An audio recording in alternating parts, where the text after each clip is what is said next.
Miss Vane proved to be a woman of perhaps 35 years, possessed of that particular composure that comes either from genuine innocence or the most meticulous self-discipline.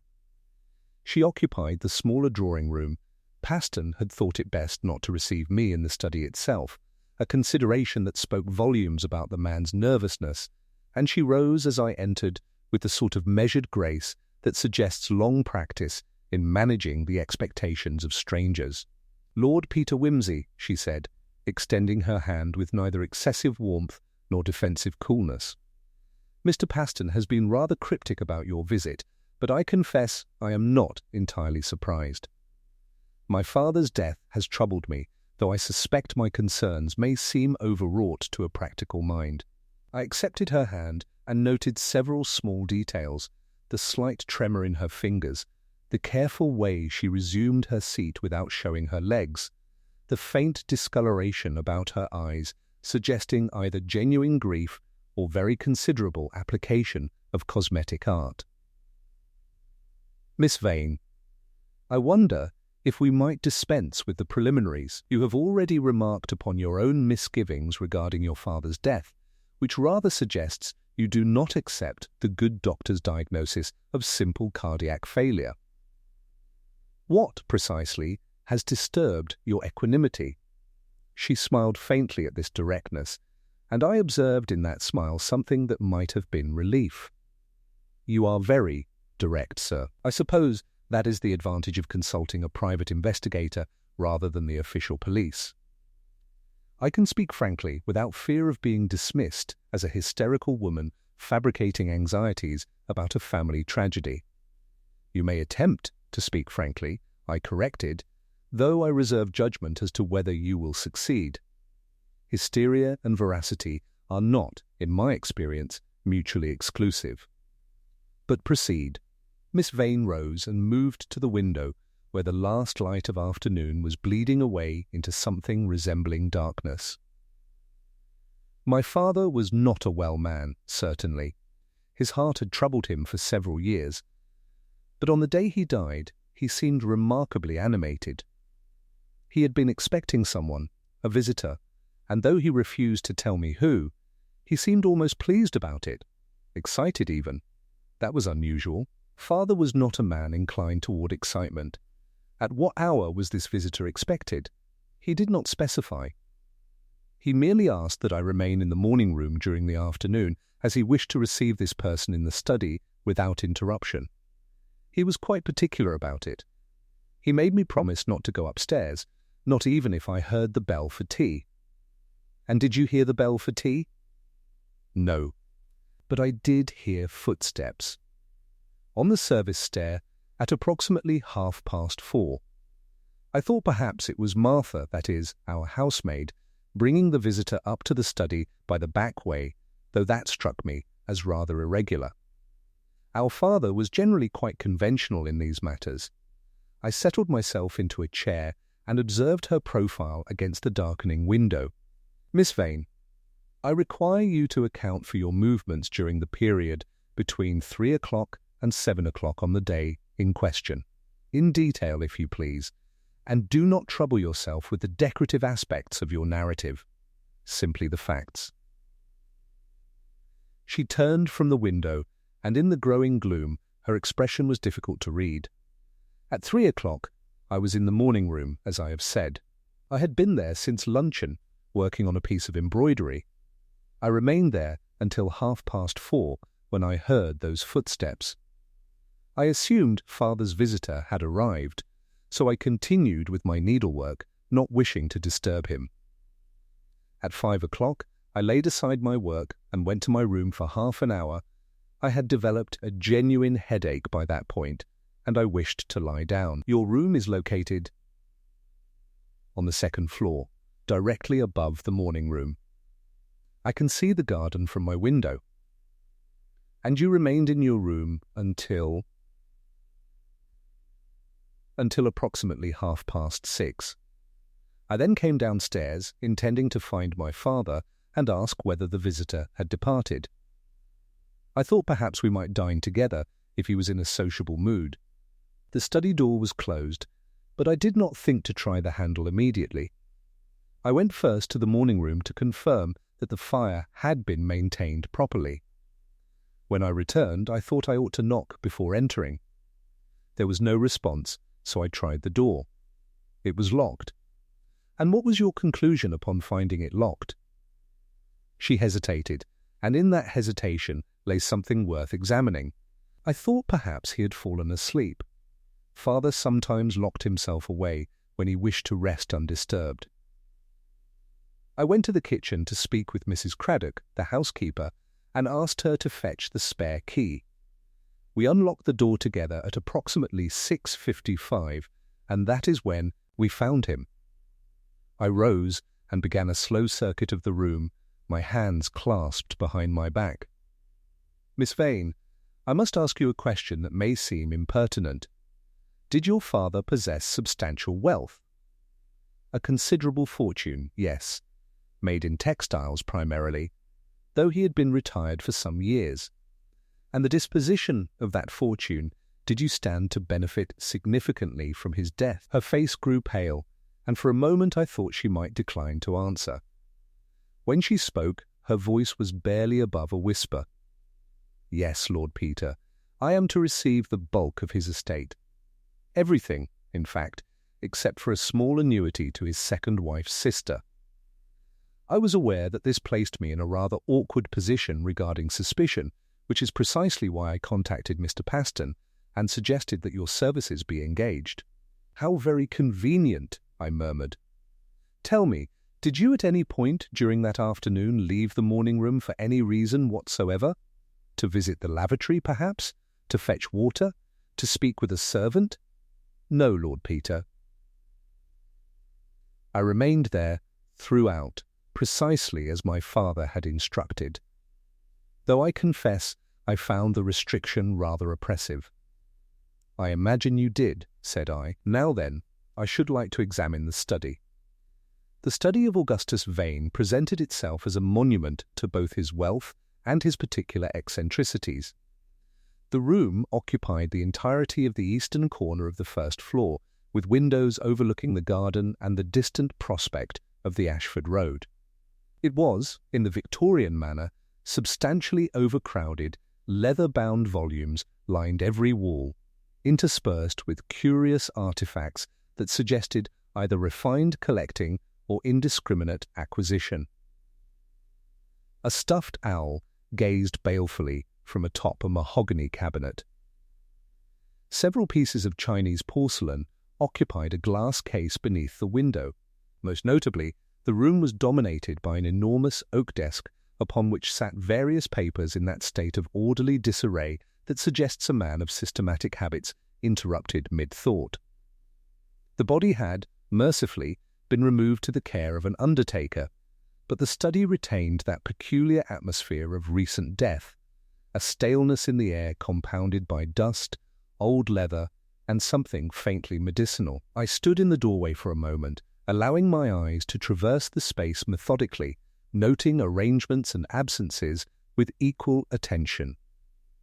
The study door, I remarked to Paston, who hovered nervously at my elbow, was locked from the inside, you said. Quite locked, Lord Peter. The key was discovered still in the mechanism when we forced entry. Forced? You did not unlock it with the spare key that Miss Vane and Mrs. Craddock employed? Well, yes, we did unlock it initially, but after Dr. Castleford examined the body, it was relocked pending your arrival.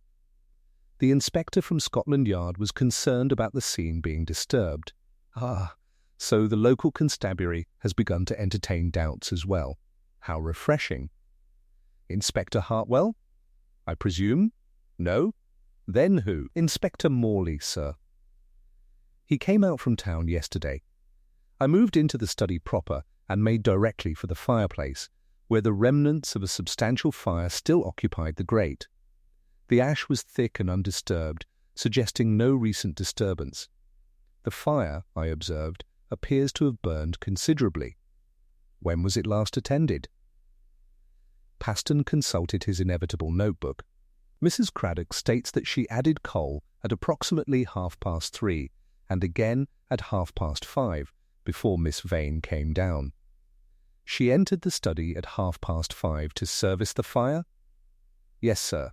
That is, she knocked and entered when there was no response. She thought Mr. Vane might be resting. I turned sharply to regard him. And what precisely did she observe? She stated that Mr. Vane was seated at his desk, apparently occupied with correspondence. She added coal to the fire and withdrew without disturbing him. This was a detail of considerable importance. Did she remark upon his condition, his colour, whether he appeared to be in distress? No, sir. She said he appeared perfectly normal, if absorbed in his work. I moved to the desk and examined the papers scattered across its surface. Bills, receipts, letters of a mundane character, nothing to suggest either passion or particular disturbance. The blotter was unmarked, and the pen that rested in its holder appeared to have been cleaned recently. I pulled open the desk drawers and found them organized with almost obsessive precision. Correspondence filed by date, financial records arranged in chronological order, personal items relegated to the bottom drawer with a sort of compartmentalization that suggested a man determined to keep his inner life securely cordoned from the merely functional. Where precisely was the body positioned when you discovered it? I asked. In the chair, sir. The leather chair before the desk. Mr. Vane was slumped rather to the left, with his head tilted back. Dr. Castleford remarked that it was consistent with cardiac failure occurring whilst seated. I moved to the chair in question and studied it with considerable attention. The leather bore faint impressions where the body had rested, and I noted the curious fact that the chair itself bore a thin layer of dust on its arms, the sort of dust that accumulates when a surface is rarely disturbed. I settled myself into the chair and observed the room from the deceased's perspective. The view encompassed the windows, the bookshelves, and, most pertinently, the door through which we had entered. "Tell me," I said, still regarding the door, "about Mr. Vane's habits. When he locked himself away in this study, as Miss Vane suggested he did with some frequency, was it his custom to leave the key in the lock? I cannot speak with certainty, sir, though Mrs. Craddock did remark that she had never known him to lock the door before. Not during her tenure in the household. How long has she been in service?" 15 years, sir. This was a detail of sufficient importance to warrant further examination. I rose from the chair and moved to the window where the last remnants of daylight had given way entirely to darkness. The garden beyond was invisible, save for the vague outline of the laurel hedges. "The windows," I observed. "Are they locked?" "Yes, sir, both windows." The inspector had them checked specifically. On whose initiative? "I believe it was Miss Vane, sir. She was concerned lest there be any suggestion of external interference. How very thoughtful of her." I turned back to survey the study one final time. And the body was cold when discovered? No suggestion of recent warmth? Dr. Castleford said the temperature of the room itself was quite warm, owing to the fire. He estimated death had occurred between 3 and 4 o'clock, though he acknowledged the fire complicated his calculations considerably. I moved toward the door, pausing briefly to examine the lock mechanism itself. The lock appeared entirely ordinary, with no visible signs of tampering or forcing. "I should like to speak with Dr. Castleford," I said, "and Mrs. Craddock. But first, I wish to examine this service stair." The service stair proved to be precisely what its name suggested, a narrow, utilitarian passage designed for the efficient movement of servants and provisions without disturbing the aesthetics or peace of the family's living quarters. It descended from the upper floors in a series of cramped switchbacks, the walls papered in a dingy cream that had yellowed considerably with age. The stairs themselves were uncarpeted wood, their edges worn smooth by decades of use, and a single gas lamp, now converted to electric, though poorly, illuminated the passage with a sickly, inadequate glow. "This staircase," I remarked to Paston, who followed at a respectful distance, connects directly to the study landing? Yes, sir. The door to the study is located approximately 6 feet along the landing from where the stair emerges. It is, I understand, used primarily by Mrs. Craddock when she wishes to service the study without the formality of the main stairs. I ascended slowly, listening to the acoustic properties of the passage. The stairs creaked abominably, each step producing a distinct protest of wood beneath weight. It would be quite impossible, I observed, to traverse these stairs without producing considerable noise. Mrs. Craddock reported hearing soft steps, I said. Yet these stairs are manifestly incapable of producing anything approaching softness. One would require the delicacy of a ghost or the calculation of someone determined to move with extreme deliberation. What are you suggesting, Lord Peter? Paston's voice had acquired that faint quality of alarm that suggests a man whose theoretical concerns are beginning to achieve uncomfortable substantiality. I am suggesting nothing whatsoever, I replied, emerging onto the landing proper. I am merely observing. There is a considerable difference between the two activities, though solicitors frequently confuse them. The study door, viewed from this angle, presented itself as an entirely ordinary Victorian specimen, solid oak, fitted with a conventional lock of the sort that might be opened by half a dozen skeleton keys. I examined the lock mechanism with considerable attention, paying particular regard to any marks or scratches that might suggest recent tampering. There were none. The door frame itself was similarly unremarkable, though I noted with interest that the corridor walls were rather narrower here than one might have expected, and the plaster bore faint marks suggesting that something, a picture perhaps, or a shelf, had once been mounted and subsequently removed. What occupied this space? I inquired, pointing to the marks. Paston consulted his notes with the desperation of a man attempting to find an answer to a question he had never previously considered. I am afraid I do not know, sir. You might inquire of Mrs. Craddock. She would have the longest tenure regarding household arrangements. Indeed I shall, but first I wish to examine the morning room. I retraced my steps, navigating the protesting stairs with considerably more care than before, listening acutely to the sound each produced. By the time I reached the ground floor, I had developed a fairly comprehensive understanding of the stairs' acoustic properties, none of them conducive to the sort of soft, surreptitious movement that Mrs. Craddock had reported hearing. The morning room was situated at the opposite end of the corridor, a cheerful space rendered considerably less cheerful by the darkening hour and the uncertain atmosphere that attended our progress through the house. It was a woman's room in the Victorian sense, lighter in proportion than the study, with wallpaper depicting birds and foliage, and furniture arranged for both comfort and conversation. A work basket occupied one corner, still containing the embroidery materials that Miss Vane had allegedly been employed upon during the afternoon in question. The distance between this room and the service stair landing, I observed, pacing the corridor, is approximately 30 feet, if my estimate is accurate.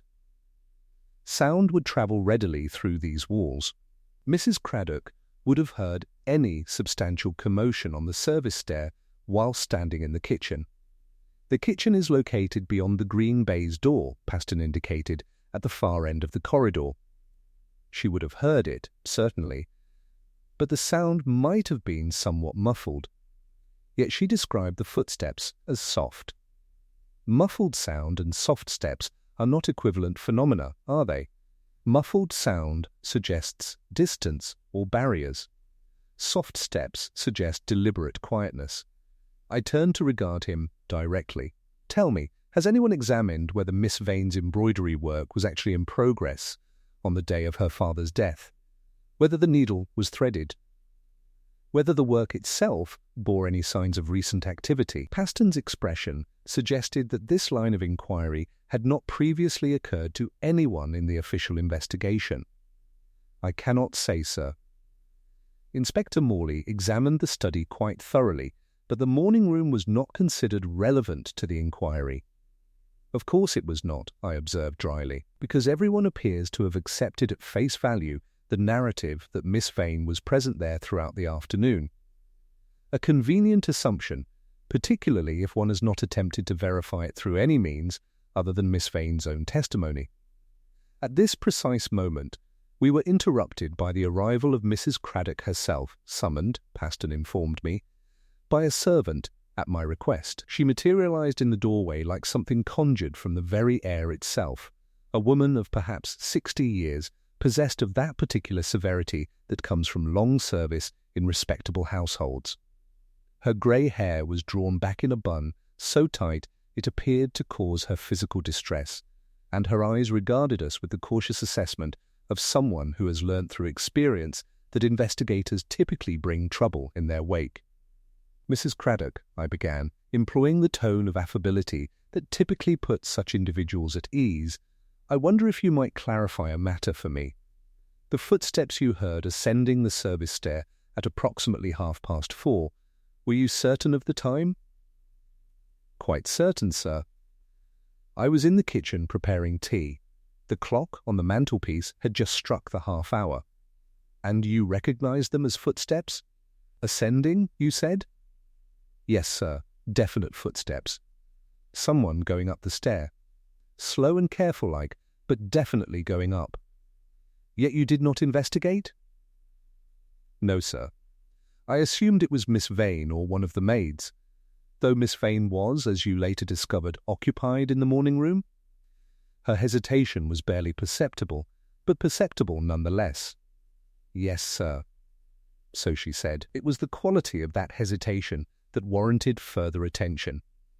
I regarded Mrs. Craddock with an expression of mild interest, allowing the silence between us to become sufficiently pronounced that she might recognize the necessity of elaboration. This is a technique I have employed with considerable success over the years. Most people, given sufficient quiet, will eventually feel compelled to fill it with admissions they had not previously intended to make. That is to say, Mrs. Craddock continued, somewhat defensively.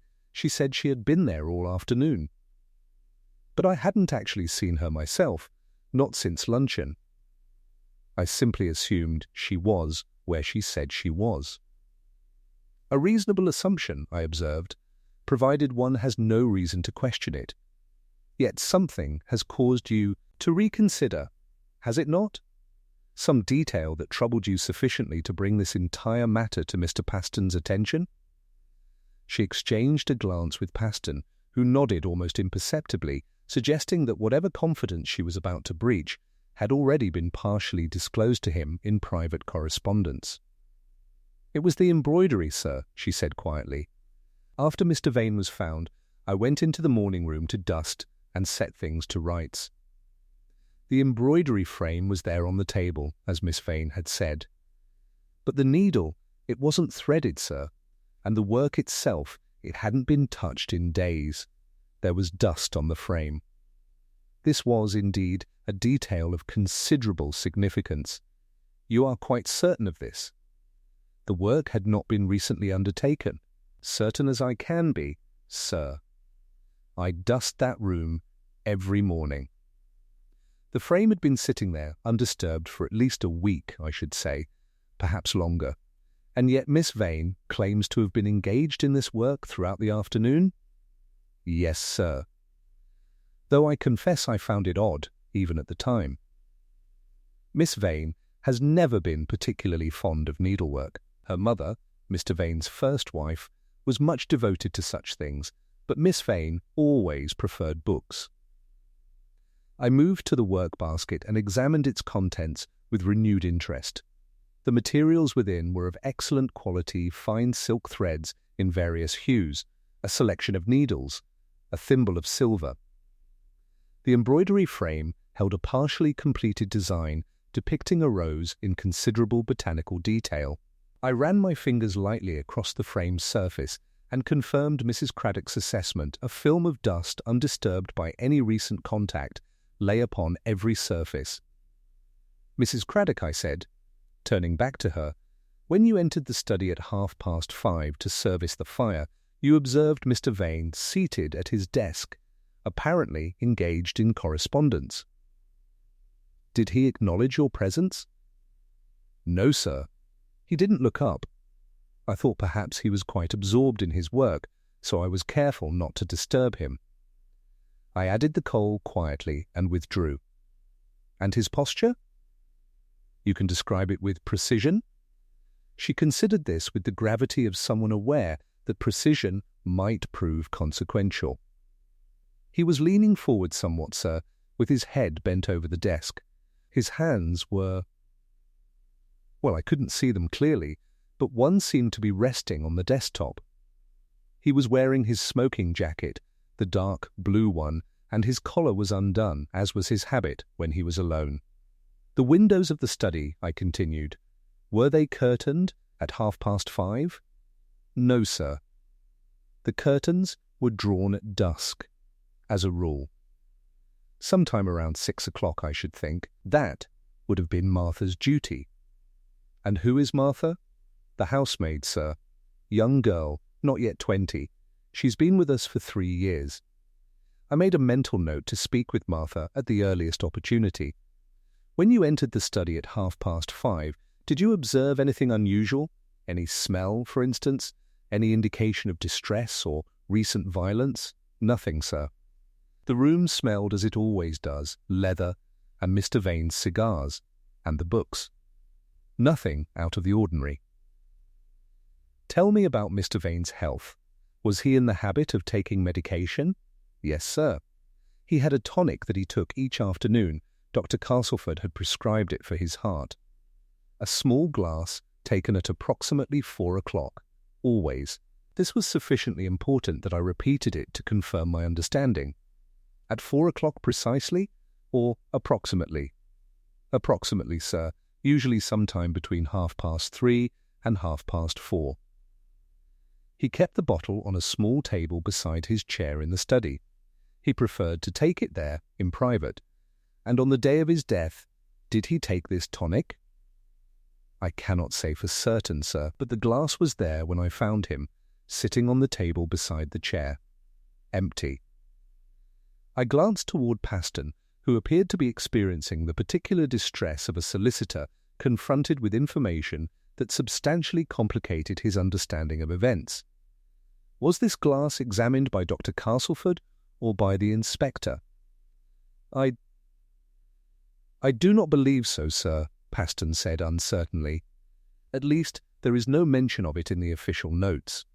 Then, we shall require it examined immediately. It is possible that Dr. Castleford's diagnosis, while not inaccurate in its broad outline, has failed to encompass certain relevant details. I turned back to Mrs. Craddock. One final question. In all your years of service in this household, did Mr. Vane ever mention expecting a visitor on the day of his death? Anyone at all? She shook her head. No, sir. Though there was something peculiar about the morning. He received a letter in the post, unusual for him, as most of his correspondence is business matters handled by Mr. Paston. This letter, though, it seemed to affect him considerably. He read it, then read it again, and then he burned it in the study fire. He burned it? Yes, sir. I saw the ash in the grate afterward. Curious behaviour, I thought, though I said nothing. When precisely did this occur? Shortly after breakfast, sir, before 9:30. I stood in the morning room, surrounded by evidence of a deception that had begun to assume concrete shape, and found myself contemplating the curious way in which human beings construct their lies, how they build entire structures of false activity, complete with props and supporting details, all of which dissolve upon the merest examination. Miss Vane had been nowhere near the morning room during the critical hours. The embroidery was theatrical window dressing, as transparent as gauze. But who, then, had ascended those protesting service stairs at 4:30? Dr. Castleford resided in a pleasant villa some 2 miles from Thornfield, situated upon the principal avenue of Ashford, with all the respectability that such a location implied. He received me at 8:30 that evening with the slightly harried manner of a physician who has only recently completed his rounds and was hoping to enjoy his dinner in peace. He was a man of perhaps 50 years, with the soft features that come from a life spent in consultation rooms rather than active practice, and his initial cordiality evaporated somewhat when I introduced myself and disclosed the nature of my inquiry. "I must confess, Lord Peter," he began, settling himself in a chair with considerable reluctance, "that I find the suggestion of foul play in Mr. Vane's death to be rather extraordinary. The symptoms were entirely consistent with acute cardiac failure. There was no indication whatsoever of violence or unnatural intervention." "I am not suggesting violence, Doctor," I replied, accepting a glass of brandy that he offered with the grace of a man fulfilling a social obligation. "I am merely attempting to clarify certain details that seem to have been overlooked in the initial examination. Tell me, when you arrived at Thornfield on the evening of October 13th, what precisely was your procedure?" I examined the body, naturally, and questioned the household regarding the circumstances of Mr. Vane's death. Miss Vane was quite clear that she had discovered him at approximately 7 o'clock, locked in his study. The door had to be forced. "You did not, I take it, examine the study itself with particular attention to detail? The room's temperature, for instance, or the condition of the fire?" "I noted that the room was quite warm, yes. A substantial fire was burning in the grate. As for the room's temperature, I did not measure it precisely. My concern was primarily with the body itself." "And the heart attack itself?" I pressed. "What made you so certain it was cardiac in nature? Did you perform any examination beyond the obvious? Did you, for instance, note any unusual coloration of the lips or extremities? Any peculiar odor about the person?" "His lips were somewhat discolored, yes, as one might expect in cardiac failure. There was no unusual odor. The discoloration and general appearance were entirely consistent with my diagnosis." I rose and moved to his window, observing the dark street beyond with the abstracted air of someone thinking through a puzzle. "Dr. Castleford, I must ask you a rather delicate question. When you arrived at Thornfield, did anyone suggest to you that the death might be something other than natural? Did anyone express suspicion or concern regarding the circumstances?" His hesitation was prolonged and sufficiently pronounced that I knew the answer before he provided it. Miss Vane seemed troubled, certainly. But grief takes many forms. I attributed her anxiety to the shock of discovering her father's body. Yet she was sufficiently troubled to contact a solicitor and arrange for my attendance, was she not? A curious action, Doctor, if she believed her father's death to be entirely natural. She may have been concerned about potential scandal. Locked-room deaths do attract attention, even when they are perfectly explicable. I turned back to regard him directly. "I wonder, Doctor, whether you examined Mr. Vane's tonic bottle, the medicinal preparation he took daily for his cardiac condition?" No, I did not. Should I have? That depends entirely upon what it contains. I intend to have it analyzed immediately. I also intend to examine the glass from which he drank and to conduct certain experiments regarding the heating properties of the study fire. I paused, allowing this information to settle upon him like winter fog. "Tell me, Doctor, is it possible for a substance to be added to such a tonic without substantially altering its appearance or taste? Something that might mimic the symptoms of cardiac failure in a man whose heart was already compromised?" His face underwent a remarkable transformation, the color draining from his features in a manner that suggested the full implications of my inquiry had only then achieved complete comprehension. "You cannot be suggesting—" "Lord Peter, that would be murder, a calculated, premeditated murder." "I am suggesting nothing," I replied mildly. "I am merely asking whether such a thing is medically possible. I leave the implications to your professional judgment." Before he could respond, I excused myself with the abruptness that had become rather characteristic of my conduct that evening, and drove directly to the Ashford police station, where I had previously arranged to meet with Inspector Morley. The inspector proved to be a competent enough fellow, though he laboured under that particular handicap that affects so many provincial investigators, an excessive attachment to the obvious explanation, and a corresponding disinclination to trouble himself with details that might complicate a straightforward narrative. The tonic bottle, I informed him, must be seized and analysed immediately, the glass as well. And I shall require a statement from Martha, the housemaid, regarding who precisely was present in the study at 5:30 when she drew the curtains. But we know who was present, Lord Peter, Morley protested. Mr. Vane was seated at his desk. We know that someone was seated at Mr. Vane's desk, I corrected. We do not know with absolute certainty that it was Mr. Vane himself. I suspect that what Martha observed was a figure positioned quite deliberately in the deceased's characteristic posture, arranged so that the darkness and distance would prevent her from observing any detail that might contradict the identification. You are suggesting that Mr. Vane was already dead when the curtains were drawn? I am suggesting that Mr. Vane was already dead when the footsteps ascended the service stair at 4:30. I am suggesting that someone with access to the service stair and intimate knowledge of Mr. Vane's routines, administered the tonic at precisely the moment it would be expected, then positioned the body to suggest that death had occurred later. And I am suggesting that this same someone locked the study door from the inside and removed the key through a method we have not yet identified. The inspector regarded me with the expression of a man whose comfortable assumptions had begun to crumble. But who, Lord Peter? Who would do such a thing? That, I said, is precisely what we must now determine. The analysis of Mr. Vane's tonic required somewhat longer than I had anticipated, but the results, when they finally arrived 3 days hence, proved to be sufficiently illuminating.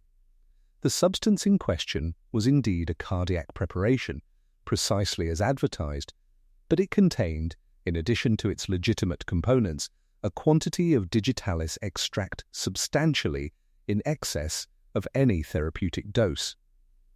The quantity discovered was, in the professional opinion of the analyst, precisely calibrated to produce death within a period of 2 to 4 hours, with symptoms entirely consistent with acute cardiac failure in a man whose heart was already compromised. The glass, meanwhile, bore traces of the same preparation, though the concentration was somewhat diluted, suggesting that it had been rinsed subsequent to use. There were also, upon closer examination, minute traces of fingerprints upon the glass's exterior, partially smudged, but sufficiently preserved to indicate that the glass had been handled by more than one person. Armed with this information, I returned to Thornfield with Inspector Morley and a constable, our purpose being to conduct certain interviews with considerably more specificity than had previously been employed. It was late afternoon when we arrived, that hour when the autumn light assumes a quality of peculiar melancholy, and the shadows cast by the laurel hedges seemed to reach across the gravel with something approaching menace. Martha, the housemaid, proved to be precisely as Mrs. Craddock had described, a young woman of perhaps 19 years, possessed of that particular nervousness that comes from being interviewed by representatives of the law. She sat in the servants' hall, twisting a handkerchief between her fingers, and her account of drawing the curtains at 5:30 was delivered in a voice barely above a whisper. "I didn't look closely at Mr. Vane, sir," she said in response to my inquiry. "I never do. It wouldn't be proper. I just came in from the corridor, drew the curtains as I always do, and withdrew. I didn't see his face, not really. Just his back, and his shoulders." "You saw his back?" I pressed. "You are quite certain of this?" "Yes, sir. He was turned away from me, leaning over the desk." "And his head?" "Could you discern its position?" "It was bowed, sir, as though he was reading or writing." This was precisely what I had suspected. "Martha, I must ask you to look at something." I produced a small sketch that I had commissioned from a local artist, a rendering of Mr. Vane, based upon a photograph provided by Miss Vane herself. Is this the man you observed in the study? She studied it with obvious confusion. I couldn't say, sir. As I said, I didn't see his face. I only saw the back of him. But the shoulders, the build, the hair, do these correspond to what you observed? I suppose so, sir. Though in the lamplight, everything looked rather, well, it's difficult to say. I exchanged a glance with Inspector Morley, who was beginning to comprehend the full elegance of the deception that had been perpetrated. The killer had relied upon the simple fact that Martha would not examine too closely what she was not supposed to see, a reliance that human nature typically justifies. The brief glimpse of a back, a bowed head, the general configuration of a man at his desk, these were sufficient to establish the conviction that Mr. Vane remained alive, particularly when coupled with the corroboration that the study fire had been recently tended and the room was warm. From there, I made directly for Miss Vane's sitting room, where I found her occupied with correspondence, a coincidence so improbable that I suspected it had been staged for effect. She looked up as I entered, and in that moment, before she had time to compose her features, I observed in her expression something approaching resignation, as though she had always known this interview must eventually occur. Miss Vane, I began without preamble. I have been contemplating the curious nature of your lie regarding your whereabouts on the afternoon of your father's death. Particularly curious, I might add, because it was a lie that required considerable elaboration. The embroidery, the headache, the seclusion in the morning room, all of it constructed with an almost theatrical attention to detail. One might almost admire the architecture of it if the foundation were not so profoundly corrupt. She set down her pen with deliberate care. I do not know what you are implying, Lord Peter. I am implying nothing whatsoever. I am stating with considerable precision that you were not in the morning room during the critical hours. I am stating that the footsteps Mrs. Craddock heard ascending the service stair at 4:30 were yours. And I am stating that you administered your father's cardiac tonic at precisely the moment it would be expected, having previously adulterated it with a quantity of digitalis extract substantially exceeding any therapeutic dose. She remained silent for a prolonged moment, her hands folded in her lap with the sort of composure that suggested either innocence or the most remarkable self-control. When she finally spoke, her voice was steady and oddly defiant. You cannot prove any of this, Lord Peter. There is no evidence that I was anywhere near the service stair. Mrs. Craddock heard footsteps, certainly, but she cannot identify them as mine. The fingerprints on the glass, if you have found such things, are hardly conclusive. They might belong to the servant who last cleaned it. All true, I acknowledged. But you have omitted one critical detail. The letter your father received on the morning of his death, the letter he burned in the study fire. That letter contained information sufficiently disturbing to motivate the actions you subsequently took. I have taken the liberty of making inquiries regarding your father's financial affairs, Miss Vane, and I have discovered something quite remarkable. Your inheritance, you see, is contingent upon your father's death occurring prior to a certain date, specifically prior to the 15th of October. After that date, a substantial portion of the estate was to be transferred to a charitable foundation dedicated to the advancement of medical research. She rose abruptly, her composure finally fracturing. He was going to disinherit me. After everything I have endured, everything I have sacrificed for him, he was going to throw it all away to fund some philanthropic fantasy. So the letter informed you of his changed intentions? It was from his solicitor. Father had already signed the new will. The changes were to take effect on the 15th. 3 days away. I settled myself into a chair and regarded her with that peculiar mixture of pity and professional detachment that one must cultivate in such circumstances. Tell me precisely what transpired on the afternoon of October 13th. Begin with the letter. She remained standing, her hands clenched at her sides, but something in my demeanour apparently suggested that resistance at this juncture would prove merely theatrical. She moved to the window and stared out into the gathering dusk before speaking. I received the letter at breakfast.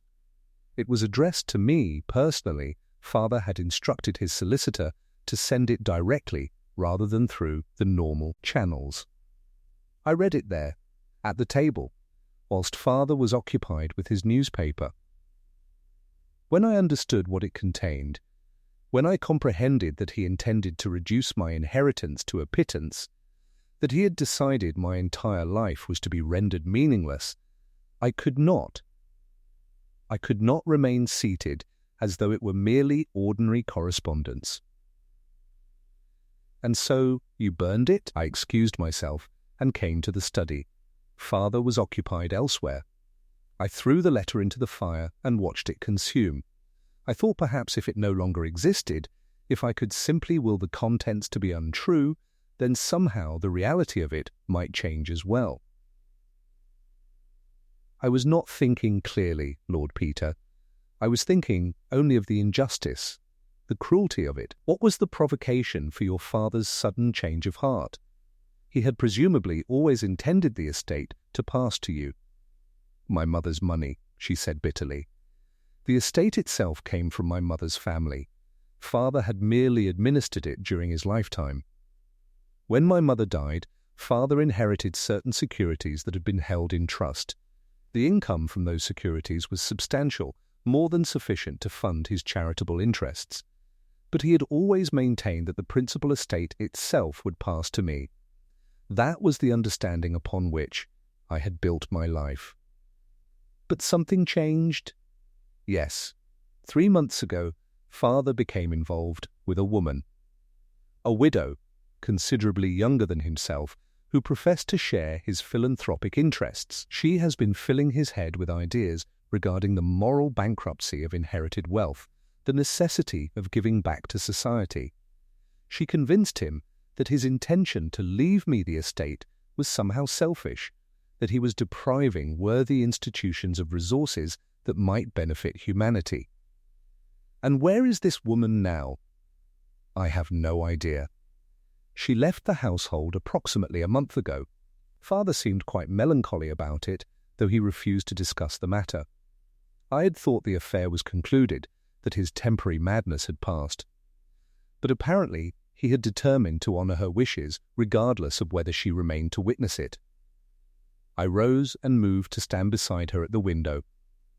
"Miss Vane, I must ask you a question, and I require that you answer with absolute honesty.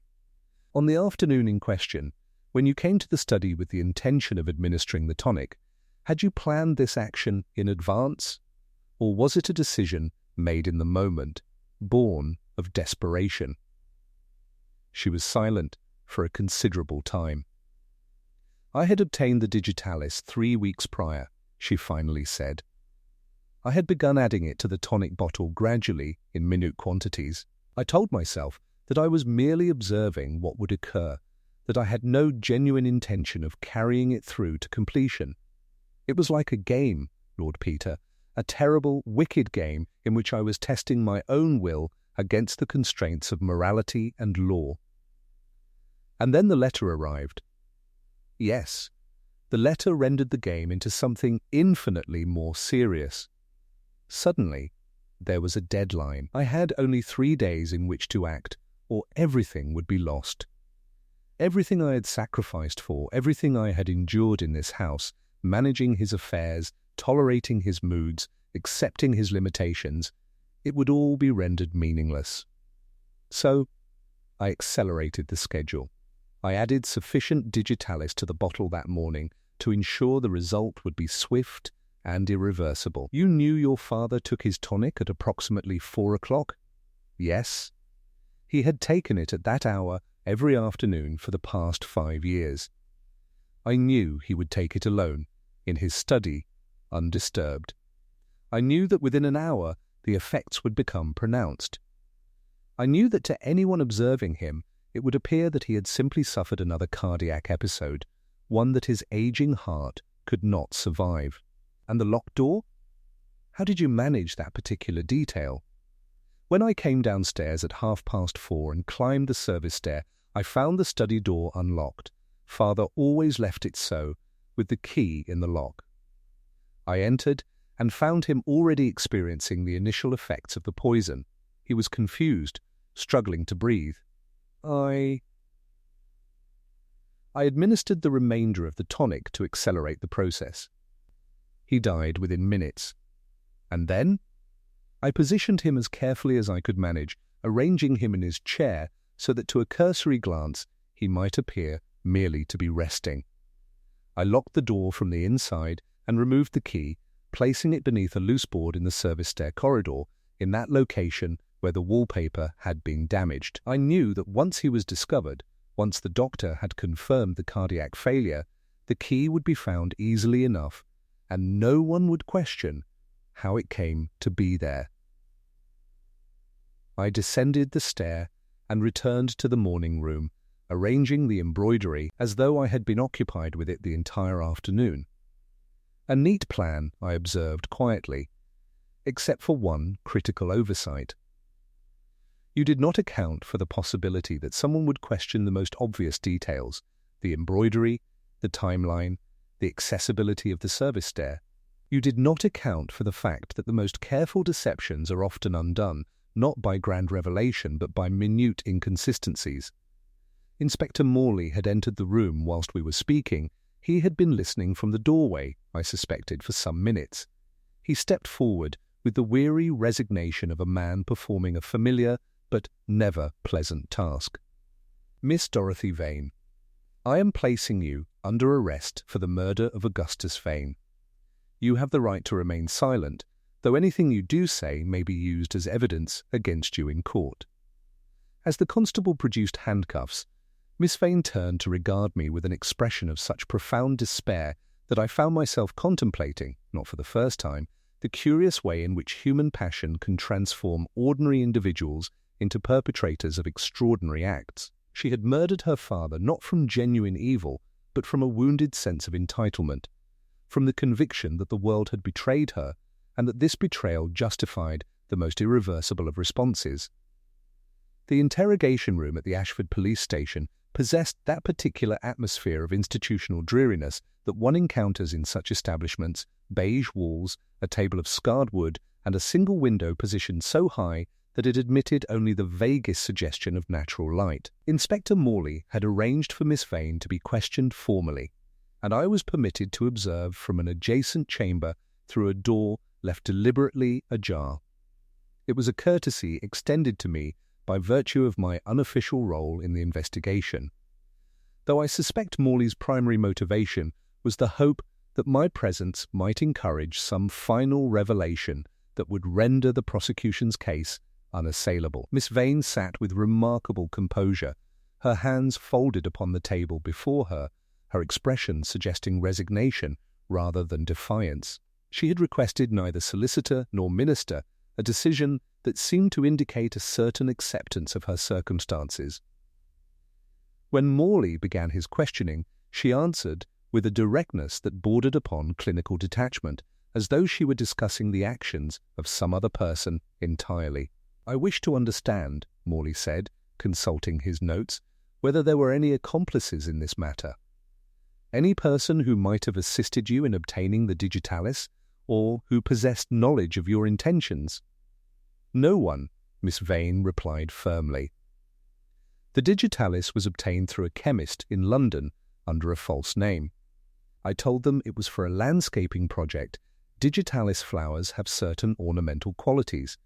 The deception was my own. No one else knew what I intended, or had knowledge of what I had done, until Lord Peter Wimsey began his inquiries. And the letter from your father's solicitor, what did you do with it, precisely?" "I burned it, as I stated to Lord Peter. I watched it consume in the study fire. There is nothing remaining of it." "Yet we have confirmed with the solicitor that such a letter was indeed dispatched," Morley continued. "The solicitor has provided us with a copy of his correspondence file. This letter was specifically designed to alert Miss Vane to the impending changes in her father's will. Do you deny that you received it? I do not deny it. I received it, read it, and burned it. Those are the facts of the matter. And the woman, the widow, who allegedly influenced your father toward charitable endeavors. We have been attempting to locate her. Can you provide any information regarding her identity, her whereabouts, or the nature of her relationship with your father? For the first time, something approaching uncertainty flickered across Miss Vane's features. I never knew her name. Father called her Margaret, but that may not have been her given name. She appeared at Thornfield sometime in July. She claimed to have known father through philanthropic circles in London. Within a month, she had become quite intimate in the household. Within 2 months, she had disappeared. Father was devastated, though he refused to discuss it. And you had no suspicion as to her true identity or motivations? None whatsoever. I assumed she was simply a woman of some fortune who had become bored with father's attentions and moved on to other pursuits. It did not occur to me until Lord Peter began his inquiries that her appearance in father's life coincided precisely with the initial suggestion that he alter his will. I leaned forward from my observation position, my attention suddenly concentrated with an intensity that suggested an entirely new dimension to the case had abruptly revealed itself.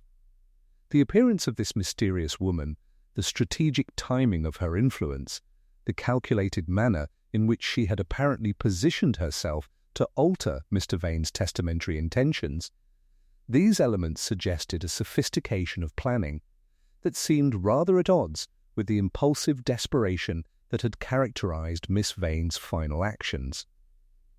I withdrew from the observation chamber and made directly for Inspector Morley's office, where I found him occupied with the preliminary paperwork that such cases invariably generate. "Inspector," I said without preamble, "I require access to Mr. Vane's personal correspondence. Specifically, any letters or communications from the woman he knew as Margaret, or any correspondence regarding his charitable intentions prior to her arrival at Thornfield." Morley regarded me with the slight irritation that suggests I was complicating what he had begun to regard as a completed case. "Surely this is somewhat beside the point, Lord Peter. Miss Vane has effectively confessed to the murder. Whether or not there was some romantic complication in her father's life does not materially affect the guilt or innocence of the accused." "Perhaps not," I conceded, "but it materially affects our understanding of the circumstances that precipitated the murder. Tell me, Inspector, has anyone inquired as to why a woman of apparent fortune and leisure would spend 3 months cultivating the affections of a man nearly 40 years her senior, only to depart abruptly the moment her purpose had been accomplished? What if her purpose extended beyond merely influencing Mr. Vane's charitable intentions? What if she possessed knowledge, foreknowledge perhaps, of the consequences that would attend his change of will?" The inspector's expression shifted from irritation to something more closely approximating professional concern.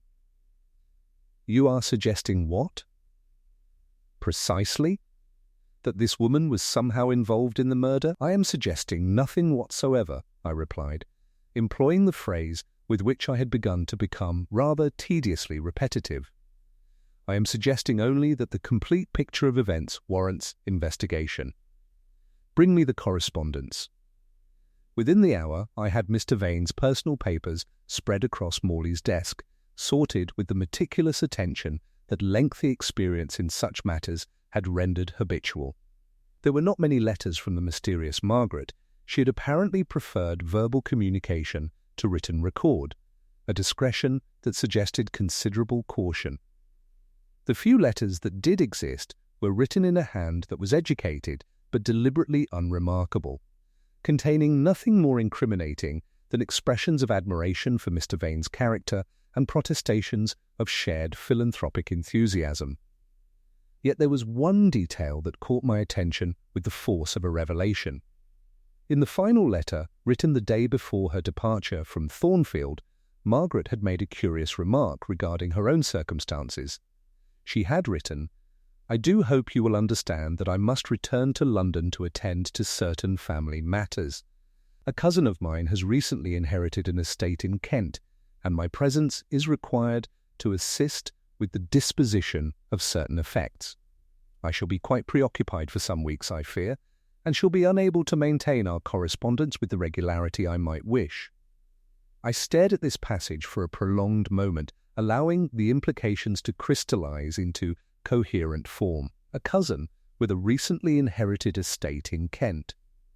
Miss Vane was educated, travelled, and possessed of connections in London society. It required only minimal investigation to determine that she had, indeed, a cousin, a female cousin, whose existence had been scrupulously excluded from all official inquiries into Mr. Vane's affairs. "Inspector Morley," I said quietly, "I believe we may need to revise our understanding of this case rather substantially. The investigation into Miss Vane's cousin, one Miss Eleanor Ashford, who resided in a modest townhouse in Bloomsbury, proved to be considerably more productive than I had initially anticipated. Eleanor Ashford proved upon examination to be a woman of perhaps 40 years, possessed of the sort of intelligent, calculating features that suggest a life spent in the cultivation of advantage through systematic manipulation. She received Inspector Morley and myself with the composed civility of someone who had anticipated such a visit and had prepared accordingly. "I confess I am rather puzzled by your inquiry," she said, offering us tea with the grace of a woman entirely comfortable in her own drawing-room. "Dorothy has confessed to her father's death, has she not? I fail to perceive how my own circumstances are relevant to that matter." "Your relevance," I observed, "accepting the tea, though I had no intention of consuming it, consists in the fact that you are the woman known to Mr. Vane as Margaret. You are the mysterious widow who spent 3 months carefully positioning Mr. Vane toward the alteration of his will. And you are, I suspect, considerably more involved in the circumstances surrounding his death than Miss Vane has thus far acknowledged." She did not react with surprise, which itself was instructive. I cannot deny my identity, certainly. Nor can I deny that I cultivated Mr. Vane's affections with deliberate intention. But if you are suggesting that I participated in his murder, I must inform you that such a suggestion is without foundation.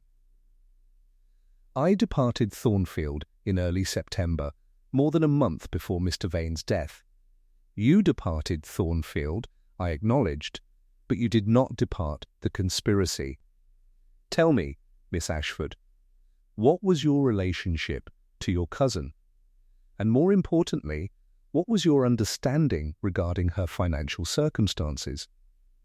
She set down her teacup with deliberate care, and I observed in that gesture the precise moment at which she determined that evasion had become futile.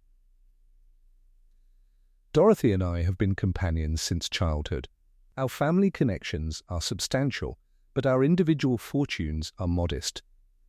When Uncle Augustus began to accumulate wealth, it was assumed that Dorothy, as his sole child from his first marriage, would eventually inherit. That inheritance represented a form of security that neither Eleanor nor I possessed independently. And when Mr. Vane indicated his intention to reduce that inheritance, it became necessary to take action. I was aware that Uncle Augustus had developed certain sentimental attachments. He was a lonely man, you understand, and susceptible to flattery. I presented myself as a woman of comparable interests and compatible disposition. I cultivated his affection with the specific intention of influencing his testamentary arrangements. But you did not kill him. No, Lord Peter, I did not. I administered the poison gradually, as Dorothy indicated, but with the understanding that it would remain a theoretical rather than an actual threat. I believed that the mere presence of the toxin in his system, combined with the knowledge that his will had been altered, would be sufficient to render Dorothy amenable to certain negotiations. I believed she would eventually accept the loss of the estate in exchange for my assistance in hastening his death at a moment of her choosing. But Miss Vane accelerated the timeline considerably. Yes. When I received word from Dorothy that Uncle Augustus had received the letter from his solicitor, when I understood that the deadline for action had been reduced to mere days, I realized that my plan had acquired a momentum of its own that I could no longer control. I advised Dorothy to wait, to reconsider, to explore alternative means of addressing the situation. But she was beyond reason at that point. She was operating purely from wounded vanity and a conviction that the world owed her something it had refused to provide. Inspector Morley, who had been listening to this conversation with the expression of a man whose comprehension of events was undergoing substantial revision, leaned forward with undisguised intensity. "Are you saying that Miss Vane acted without your explicit consent? That she murdered her father contrary to your advice?" "I am saying precisely that. The plan, my plan, was to continue the gradual administration of the poison, to position Dorothy to benefit from a death that would appear natural whilst maintaining sufficient deniability that no suspicion could attach to either of us. Dorothy transformed my theoretical preparation into concrete action. She was the one who accelerated events. She was the one who made the final, irreversible decision. I rose from my chair and moved to the window, observing the Bloomsbury Street beyond with that abstracted attention that suggests the mind is engaged in pursuing patterns invisible to external observation. But you did not attempt to prevent her. You did not warn her away from the action. When you learned that Mr. Vane had been discovered dead, you did not come forward. You allowed your cousin to be arrested on the assumption that she would bear sole responsibility for the crime. "Yes," Eleanor said simply. "I did. But that does not make me guilty of murder, Lord Peter. That makes me guilty of conspiracy, perhaps, of fraud, certainly, but not of the actual act of homicide. Dorothy performed that action of her own volition, at her own initiative, driven by her own desperation. I merely provided the means, I repeated quietly, and the motive, and the opportunity, and the tactical framework within which the murder became feasible. You cultivated Mr. Vane's affections. You positioned yourself to influence his will. You obtained the digitalis. You instructed your cousin in its administration. And you departed at precisely the moment that your continued presence might have complicated subsequent investigation. I wonder, Miss Ashford, whether a court of law would distinguish between your actions and those of your cousin, or whether it might regard you both as equally culpable participants in a systematic scheme of homicide." Eleanor's composure, which had been maintained with admirable consistency until that moment, finally fractured. I did not intend for him to die. I intended only to secure the inheritance that was properly Dorothy's. I intended only to preserve what should have been hers by right of birth and family connection.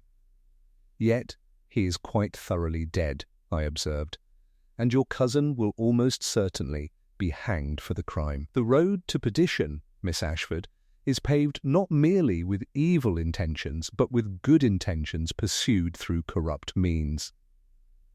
You sought to protect your cousin. You succeeded only in destroying her." Inspector Morley rose to his feet, signalling to the constable who waited outside the door. "Eleanor Ashford, I am placing you under arrest for conspiracy to commit murder and for administering a poisonous substance with intent to cause death." As the constable secured the handcuffs, Eleanor Ashford's expression underwent a transformation from defiance to something approaching genuine remorse. Yet it was a remorse, I reflected, that had come far too late to alter the trajectory of events that her own actions had set in motion. The trial of Dorothy Vane and Eleanor Ashford occupied the better part of 3 weeks in late November, conducted with that particular solemnity that attends cases involving patricide and conspiracy.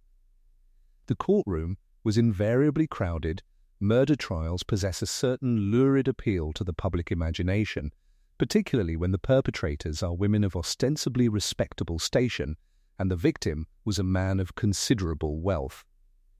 The newspapers had constructed an elaborate narrative of greed and familial betrayal, complete with sensational headlines and speculative editorials regarding the moral bankruptcy of the modern age. I attended the proceedings sporadically, finding the theatrical aspects of criminal justice rather tedious compared to the intellectual rigor required by the investigation itself. The evidence was irrefutable. The analysis of the tonic, the fingerprints upon the glass, the testimony of Mrs. Craddock and Martha regarding the service stair and the embroidery. Eleanor Ashford's confession, though she subsequently attempted to minimize her culpability, sealed what remained of her legal fate. The verdicts were returned on a Wednesday, and they surprised no one. Dorothy Vane was found guilty of murder and sentenced to death. Eleanor Ashford was found guilty of conspiracy and administering poison, and sentenced to life imprisonment. There was a certain grim symmetry to it all, the architect of the crime receiving marginally less severe punishment than the executor, a distinction that seemed to satisfy neither the legal profession nor the public appetite for retribution. I received a note from Inspector Morley some days after the verdicts, informing me that Miss Vane had requested my attendance at Holloway Prison prior to her execution. It was a request I was inclined to decline. I have never found the spectacle of capital punishment to be edifying, but professional courtesy suggested that I acknowledge what was, in effect, a final statement from a woman whose motivations I had spent considerable effort in understanding. The prison visiting room was precisely as one might imagine it to be, austere, cold, and possessed of that peculiar atmosphere of despair that seems to permeate such institutions. Miss Vane was brought to me in shackles, a detail that I found myself wishing to unsee. She had aged considerably in the weeks since her arrest. The woman who sat across from me bore only superficial resemblance to the composed figure who had confessed so calmly to her crime. "Thank you for coming, Lord Peter," she said, her voice barely audible above the ambient noise of the prison. "I wish to speak with you one final time, to explain perhaps what I could not explain fully to the court." "I am listening," I replied, settling into the uncomfortable chair provided for visitors. Eleanor was my accomplice, certainly, but she was also my sister, not by blood, but in all the ways that matter. We had been companions since childhood. When she came to me with her plan to influence Father's will, I believed her intentions were merely mercenary. I did not realize until it was too late that she was protecting me as much as herself. She believed that if Father altered his will, if he truly intended to disinherit me, then I would be destroyed, not merely financially, but spiritually. She thought she was saving me. And yet she provided you with the means to commit murder. Yes, but not because she wished Father dead. She wished merely to preserve the possibility of action, to keep open the option that I might retain what I felt was rightfully mine. She did not anticipate that I would choose to exercise that option. She did not anticipate that wounded pride would overcome whatever moral restraint I might have maintained. And what does that knowledge accomplish now, Miss Vane? Your father remains dead. Eleanor remains imprisoned. And you face execution within the week. It accomplishes nothing, she said quietly. I am aware of that with perfect clarity. I am aware that my actions cannot be undone, that no amount of remorse or explanation can restore what I have destroyed. But I wished you to understand that Eleanor is not the architect of evil that the newspapers have portrayed her to be. She is simply a woman who loved her cousin and attempted, through misguided means, to protect her. I regarded her in silence for a prolonged moment, contemplating the curious way in which human beings construct justifications for the unjustifiable. Eleanor Ashford might indeed have possessed genuine affection for her cousin, but that affection had manifested itself in the systematic cultivation of a poison and the deliberate corruption of a young woman's judgment. The road to perdition, I reflected, is paved not merely with evil intentions, but with love, corrupted, self-deceiving, ultimately destructive love. Miss Vane, I said at last, your father's estate has become a matter of considerable legal complexity. The will that he amended just prior to his death left the bulk of his property to various charitable institutions. However, there are questions regarding whether that will was validly executed, given that it was created under circumstances that might be characterized as coercive. The courts are likely to spend years determining the proper disposition of the property. In the interim, neither you nor Eleanor nor any other claimant will benefit from it. Your father has effectively ensured that his wealth will be scattered across institutions and causes that he may or may not have genuinely supported, rather than remaining within the family where you believed it belonged. I am aware, she said. It is a form of justice, I suppose. Poetic, even. Father spent his life accumulating what he was ultimately unable to control. He sought to impose his will upon his own estate even in death, but his will was constrained and corrupted by those who manipulated him. In the end, the money will go neither to those who love it most nor to those who deserve it most, but to institutions that will forget where it came from within a generation. I rose to depart, having no further purpose in prolonging this interview. As I turned toward the door, Miss Vane called out softly, "Lord Peter, what did you feel when you understood what I had done? When you comprehended that I had poisoned my own father out of simple resentment?" I paused at the threshold, considering the question with the care it seemed to deserve. "I felt," I said finally, "the same thing I feel every time I encounter a crime of this nature. Not horror, precisely, nor outrage, but a kind of exhausted sadness that human beings possess such a remarkable capacity for self-destruction when confronted with disappointment. You murdered your father because he would not give you what you felt the universe owed you. Eleanor conspired in that murder because she believed she could protect you from the consequences of your own character, and now you will both be destroyed by acts that neither of you anticipated nor could ultimately control." I departed the prison without awaiting her response, returning to my flat in Piccadilly to resume the comfortable obscurity of private life. The case had been solved, the criminals apprehended and tried. Justice, in its imperfect and inadequate way, had been served. Yet I found myself contemplating, as I settled into my favourite armchair with a glass of brandy, whether such victories truly deserved to be called victories at all.